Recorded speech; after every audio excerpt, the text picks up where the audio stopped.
میں معافی چاہتا ہوں مہرما، بس ہاسپٹل تک ہی آ سکا، ابھی شاید تمہاری دعائیں قبول نہیں ہوئی ہیں، اسی لیے قبر تک نہیں پہنچ سکا۔ اس کے الفاظ تھے یا خنجر سیدھا مہرما کے دل پر لگے تھے۔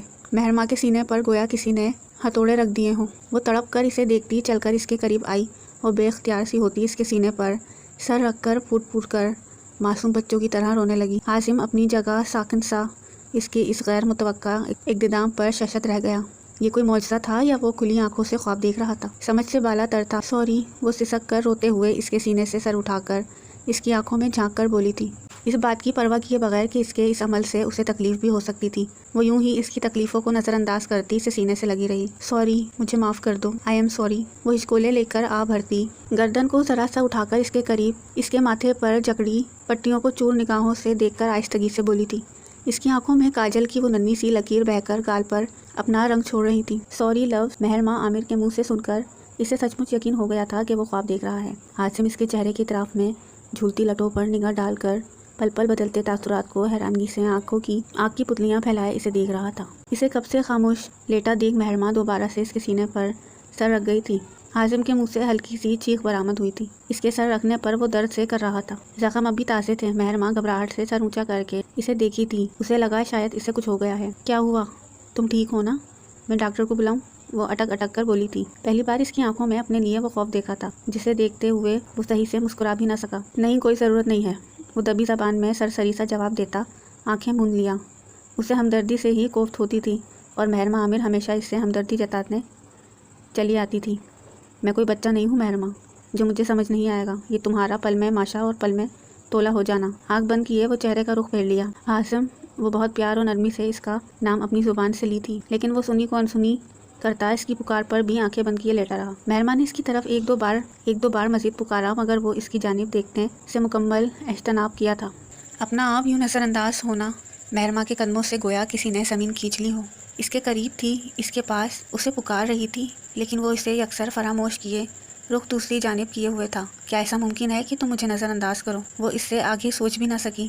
عاصم اس سے ناراض نہیں تھا، لیکن اب وہ مزید اپنے بوجھل کاندھوں پر اس کی ہمدردیاں نہیں ڈھو سکتا تھا۔ مجھ سے بات کیوں نہیں کر رہے ہو تم؟ مہرما کو لگا اب وہ برداشت نہیں کر پائے گی اس کی بے رخی کو۔ جاتے ہوئے دروازہ لاک کر دینا۔ وہ دھیمے لہجے میں اسے دروازہ لاک کرنے کا کہہ کر خاموش ہو گیا۔ لب گویا سل گئے ہوں۔ مہرما کی آنکھ سے دو موتی ٹوٹ کر گال کو بھگو گئے تھے۔ اس کے ساتھ وہ ایسا مذاق کیسے کر سکتا تھا؟ کیا وہ بھول گیا تھا کہ وہ مہرما عامر ہے، اس کی بیوی، اس کی محبت؟ شاید عاصم عباس کو بھی صبر آ گیا تھا۔ کب تک اپنی بے قدری کرواتا؟ کب تک وہ اس کے ہاتھ ذلیل ہوتا اور کب تک اس ایک شخص کے پیچھے خوار ہوتا؟ اور یوں ہی دن گزرتے گئے، دن سے ہفتہ ہو گیا اور اس کے آگے پیچھے گھومتی، اس کی چھوٹی ضرورتوں کا خیال رکھتی، لیکن پھر بھی اس کا دل جیت نہ سکی۔ وہ ابھی بھی اسی رویے سے اس کے ساتھ پیش آتا تھا، اسپتال کے ایک ہی روم میں رہتے ہوئے دونوں کے درمیان اجنبیت کا رشتہ ہو جیسے۔ اور آج ٹھیک 20 دن کے بعد وہ اسپتال سے ڈسچارج ہو کر گھر آ گیا تھا۔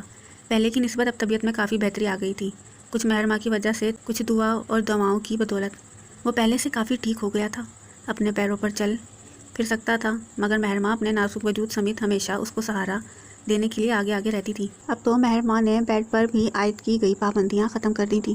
پھر کیوں وہ ہر روز کاؤچ پر سوتا تھا؟ اسے شدت سے رونا آ رہا تھا۔ وہ بات کرتی تو موبائل میں مصروف ہو جاتا، وہ اس کے سامنے بیٹھتی تو وہ اٹھ کر چلا جاتا، اور آج جب وہ اس کے لیے چائے بنا کر لائی تو وہ ایک گھونٹ بھی نہیں پیا، حتیٰ کہ چائے ٹھنڈی ہو کر بدمزہ ہو گئی تھی۔ مہرما اس کی طرف امید سے دیکھتی، وہ اس کی خود سے وابستہ ساری امیدیں پل میں توڑ دیتا۔ وہ اس سے بات کرنے کو ترستی، وہ اسے دیکھتے ہی موبائل پہ مصروف ہو جاتا۔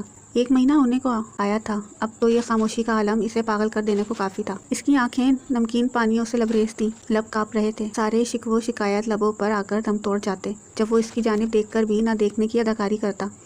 وہ اسے پکارتی رہتی، مگر وہ اس کی سائٹ سے نکل کے آگے بڑھ جاتا۔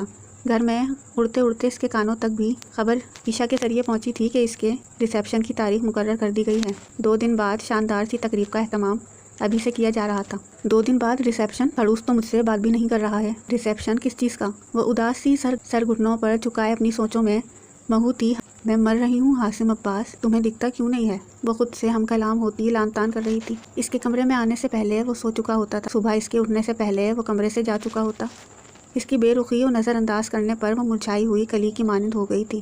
عامر صاحب نے پورے خاندان میں یہ خبر پہنچا دی تھی کہ کہ آنے والی کل کی رات مہر ماں اور حاسم کا ریسیپشن ہے۔ حاسم پہلے کی نسبت اب بالکل ٹھیک تھا۔ ایک دو دن آفس بھی کام کے سلسلے میں چکر لگا لیا کرتا تھا۔ تیاریاں اپنے عروج پر تھیں۔ گرینڈ قسم کے ریسیپشن کی بکنگ شہر کے مشہور ترین ہوٹل میں منعقد پائی گئی تھی۔ مہر ماں کو مہندی والی رات گھر کی ہی لڑکیوں نے مل کر اس کے دونوں ہاتھوں پر رچ رچ کے مہندی لگائی تھی۔ مہندی سے بنے گل بوٹے بڑے ہی خوبصورت سے اس کے نرم و ملائم ہاتھوں پر آراستہ کیے گئے تھے۔ یہ مہندی وہ کس کے واسطے لگا رہی تھی جو اس کی طرف ایک نظر کرم بھی نہیں کرتا تھا؟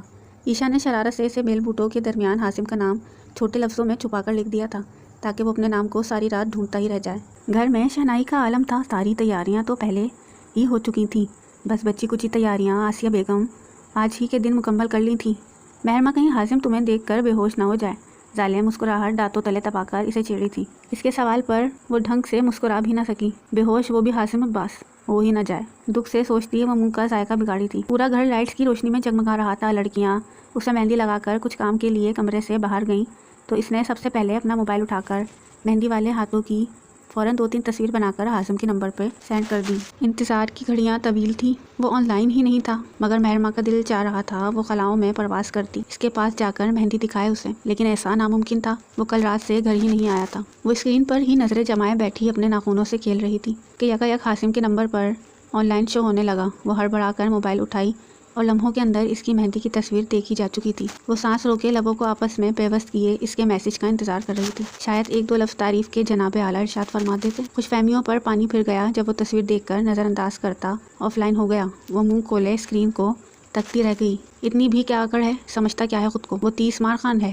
بندہ 1-2 لفظ تعریف کے ہی بول دیتا ہے۔ اس کی خوشگوار موڈ کا ستیہ ناش ہو چکا تھا۔ وہ اس کی دلہن تھی، اس کے نام کی مہندی اپنے ہاتھوں پر سجائے ہوئے تھی، اور وہ کیسا دولہا تھا جو اپنی دلہن کو شادی کے 1 دن پہلے نظر انداز کر رہا تھا۔ اگلی صبح اس کی آنکھ ذرا دیر سے کھلی تھی۔ گھر میں گویا حشر کا میدان برپا ہو، ہر کوئی اپنی اپنی جگہ اپنی اپنی تیاریوں میں مصروف تھا۔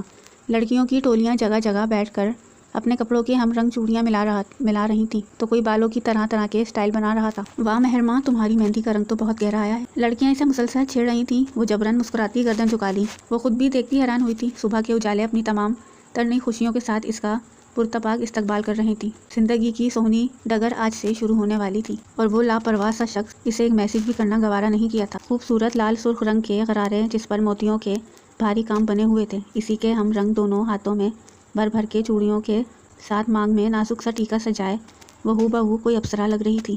ہر کوئی اسے رشک بھری نظروں سے دیکھ رہا تھا۔ گھر کی گاڑی سے 7-8 عنقریب عیشا و سالے سمیت وہ ہوٹل پہنچ گئی تھی۔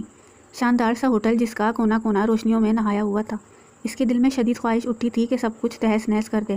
سب کچھ اسے زہر لگ رہا تھا۔ 1 مہینے سے حاسم عباس کی بے توجہی نے اسے کہیں کا نہیں چھوڑا تھا۔ اس کے غرارے کو لڑکیاں آگے پیچھے سے سنبھالتی گلابوں سے سجے بڑے سے اسٹیج پر لا کر بٹھا دی تھی۔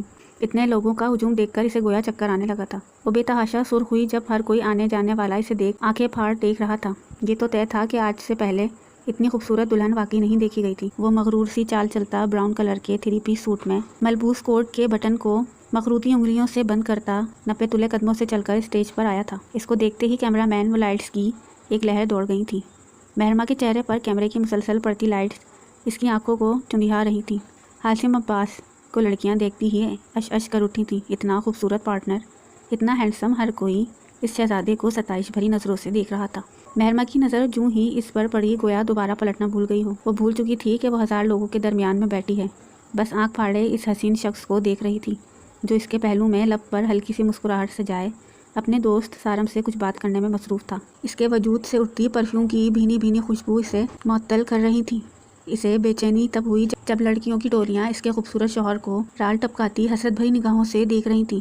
اس کا دل یکدم سے خواہش کیا تھا کہ اپنے شوہر کو خود میں چھپا کر کسی دوسرے